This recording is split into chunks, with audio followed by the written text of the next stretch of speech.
Alors, comment fonctionne un groupe d'eau glacée? Alors, n'hésitez pas à me poser des questions s'il y a des choses que vous ne comprenez pas.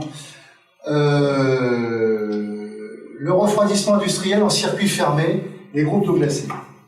Pourquoi, d'abord, question fondamentale, pourquoi un groupe d'eau glacée? Tout simplement parce que avec un groupe, eh bien, le refroidissement en eau perdue, ça coûte cher. Le mètre cube d'eau, ça coûte très cher. Et c'est soumis à autorisation. En plus, le groupe procure quand même une température d'eau constante, été comme hiver. On n'a pas toujours avec les systèmes à rejet. Il n'y a plus de taxes sur le rejet, donc ça coûte moins cher à l'utilisateur. Pas de risque de légionnelle, on ne sera pas malade. Préservation des nappes phréatiques et un atout pour la certification 14000, la ISO 14000. Alors, bon, je ne reviens pas sur la production du froid, on l'a vu tout à l'heure, donc on va passer ici. Alors, voici un synoptique concernant un refroidisseur d'eau. Le refroidisseur d'eau est placé ici, et ça, c'est l'utilisation, c'est-à-dire c'est le process industriel, peu importe le type de process, c'est la partie qui est à refroidir. Alors, donc, le groupe frigorifique est constitué de différents éléments. On va passer sur le premier élément. Le groupe frigorifique, c'est lui qui va amener et évacuer les calories. Il va évacuer les calories du système du process à refroidir. Tout ce qui est ici, en calories à évacuer, va partir du groupe. Le groupe frigorifique va alimenter l'évaporateur. Ici, on est sur la partie frigorifique. Là, on est sur la partie hydraulique. L'évaporateur, en sortie d'évaporateur, l'eau est refroidie. On passe sur le réservoir tampon pour écrêter les températures au niveau de l'eau. La pompe de circulation, c'est elle qui va envoyer l'eau dans le circuit hydraulique. Et puis, on va sur le process. Et du process, bien entendu, on revient avec de l'eau qui est réchauffée vers l'évaporateur. Donc, on a une boucle qui fonctionne dans ce système-là. Voilà. Et le groupe frigorifique qui fonctionne ici. Oui? Oui. Les groupes frigorifiques, enfin les groupes d'eau glacée, plus ou moins, ils ne comprennent pas tous nécessairement tous ces organes, notamment le ballon tampon et la pompe de circulation. Très très bonne question. En fait, là, c'est pour que le système fonctionne. C'est un système, c'est un synoptique générique. C'est ce que l'on va trouver, par exemple, sur nos groupes de la famille des FrioPlug. Par contre, sur les FrioFlex, la FrioFlex, en fait, on pourrait ne trouver que cette partie-là, c'est-à-dire le groupe frigorifique et l'évaporateur.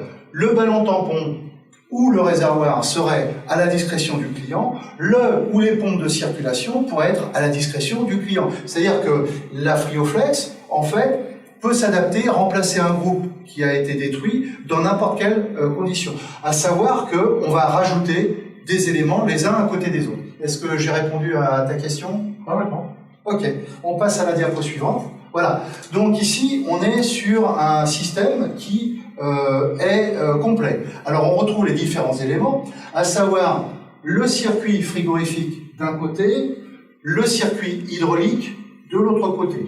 Et ici, on va voir toutes les calories qui vont venir du process vont transiter par l'évaporateur et vont être évacuées par la centrale. Alors, dans le circuit hydraulique, dans le circuit frigorifique, on va trouver l'évaporateur, on va trouver le compresseur, le condenseur, le système de détente, et donc notre boucle va se faire de cette façon. Les sécurités basse pression, haute pression, et puis le détendeur d'injection. Dans le circuit hydraulique, on va trouver la pompe de circulation qui va envoyer l'eau froide vers l'utilisation, le retour. Ici, on va refroidir dans l'évaporateur, le stockage au niveau du réservoir tampon. Là, c'est un système, c'est un vase d'expansion, parce que quand la température de l'eau varie, eh bien le volume varie, et pour éviter les pressions statiques, on a un vase d'expansion, et c'est un système qui permet de purger l'air, un petit peu comme votre centrale, votre chauffage central, où vous avez des purgeurs automatiques. Là, quelque chose de très important, c'est le bypass. Alors le bypass, pourquoi? Tout simplement, c'est une sécurité importante, parce que si vous avez quelqu'un qui, par mégarde, ferme le circuit hydraulique, eh bien la pompe peut, ce qu'on appelle caviter, c'est-à-dire qu'elle va tourner à vide, puisqu'il n'y a plus de circulation, et si elle tourne à vide, elle peut se détériorer. Donc le bypass permet de tourner ici en boucle, et éviter que la pompe ne se détruise. Oui ? Une petite question pour un côté pratique. Les températures de retour process ou de départ eau froide, de quelle notion? On peut parler de 100 degrés, de 500, alors, de 20? Surtout pas. Alors, un évaporateur à plaque, un évaporateur en général est prévu pour fonctionner sur un delta-T, ce qu'on appelle un delta-T. C'est-à-dire que quand on va calculer une centrale, on va avoir une température de départ et une température de retour. En cas général, chez nous, en ce qui nous concerne, la différence de température, c'est 5 degrés. Si on avait une température de retour de process qui était plus élevée, pour une raison X ou Y, c'est-à-dire qu'on a un tout petit trou et on n'arrive pas à alimenter avec un débit suffisant au travers. Donc ce que l'on va faire, on va avoir ici un réservoir qui va permettre de travailler. La pompe va alimenter ce réservoir et on va avoir un deuxième circuit à partir du réservoir qui va alimenter le process. Donc c'est ce réservoir qui sera placé en intermédiaire ici avec une pompe secondaire qui va permettre en fait de faire un mélange de l'eau de façon à ce qu'on n'ait pas un retour d'eau sur l'évaporateur qui soit trop important. La température maximum de fonctionnement sur l'évaporateur, c'est 30 degrés. On ne peut pas dépasser 30 degrés. D'accord, c'est ce qu'on appelle effectivement ce petit réservoir complémentaire, le disconnecteur, non? C'est ça, c'est le disconnecteur. Que vous avez présenté, c'est ce que je vous ai présenté tout à l'heure quand je vous ai montré comment fonctionnait, comment le calculer. C'est le fameux disconnecteur. C'est à cet endroit-là qu'on va le poser. D'accord? Donc, c'est tous les éléments qui sont ici.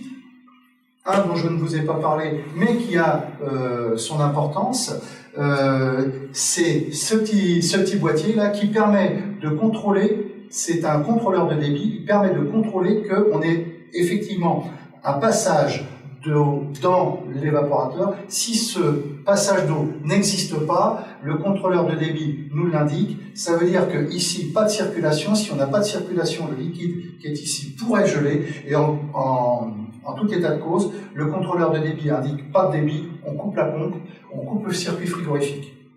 On arrête le système.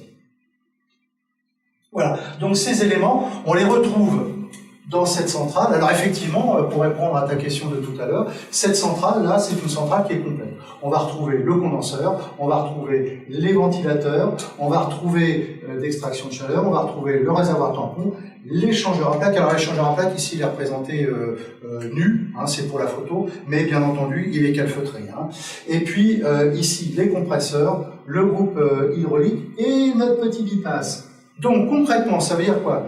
Ça veut dire que toutes les calories qui viennent de notre process, qui rentrent dans notre machine, ici, vont être évacuées en partie supérieure sur le réservoir, sur la centrale. Voilà.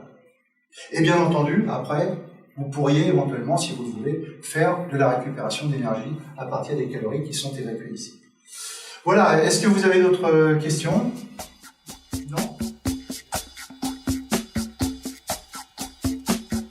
Ce sujet vous a intéressé? Si vous souhaitez plus de conseils sur le traitement de l'air comprimé, retrouvez toutes nos vidéos explicatives sur notre chaîne YouTube ou sur notre site internet www.partenaire.fr.